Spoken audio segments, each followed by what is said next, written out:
شہر کراچی میں ڈاکوؤں نے ایک اور گھر کا اکلوتا چشم و چراغ بجھا دیا۔ گزشتہ روز کراچی کی نجی یونیورسٹی میں زیر تعلیم شیخ نہال اپنے ماموں کے ساتھ سعدی ٹاؤن ملیر سے اپنے گھر نارتھ ناظم آباد کے لیے نکلا، تاہم راستے میں ہی ڈاکوؤں نے گھیر کر لوٹ مار سے پہلے ہی گولیاں برسا دی، جس پر نوجوان جان سے گیا۔ مرحوم کا نماز جنازہ نارتھ ناظم آباد کی مقامی الہدی مسجد میں ادا کی گئی۔ جنازے میں اپوزیشن لیڈر سندھ اسمبلی علی خورشیدی، اراکین سندھ اسمبلی سمیت اہل علاقہ نے شرکت کی۔ میڈیا سے گفتگو میں علی خورشیدی بولے، عوامی جان و مال کو تحفظ دینا ریاست کی ذمہ داری ہے۔ یہ حکمران کچھ کر نہیں سکتے، ان کی داد رسی تو کر لیں۔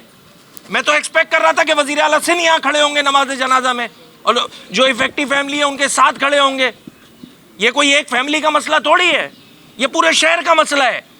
وزیر داخلہ صاحب غائب ہیں، میں نے خود ریکویسٹ کی تھی کہ بھائی آپ جب تک اپنے اقدامات کر رہے ہیں، میں آپ کی بات مان بھی لیتا ہوں، ہم آپ کی بات مان بھی لیتے ہیں، عوام بھی مان لیتی ہے کہ ٹھیک ہے جی آپ کی نیتیں ٹھیک ہیں، آپ کام کرنا چاہ رہے ہیں۔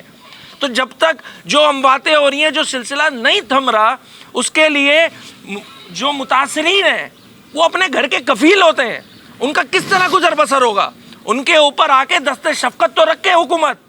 علی خورشیدی نے مزید کہا کہ سندھ پولیس کی ڈائریکشن درست کروانے کی ضرورت ہے، جو ڈرانے دھمکانے اور رشوت خوری میں لگی ہے۔ جنازے کے بعد مرحوم کو مقامی قبرستان میں سپرد خاک کیا گیا۔ اعداد و شمار کے مطابق رواں سال اب تک شہر کے ظالم ڈاکوؤں نے 69 شہریوں کی جان لے لی ہے، جبکہ پولیس کا دعویٰ ہے کہ ڈاکوؤں کی فائرنگ سے جاں بحق ہونے والے شہریوں کی تعداد محض 52 ہے۔ کیمرہ مین ساجد انصاری کے ساتھ Ahmed Ishaq, metro one news Karachi.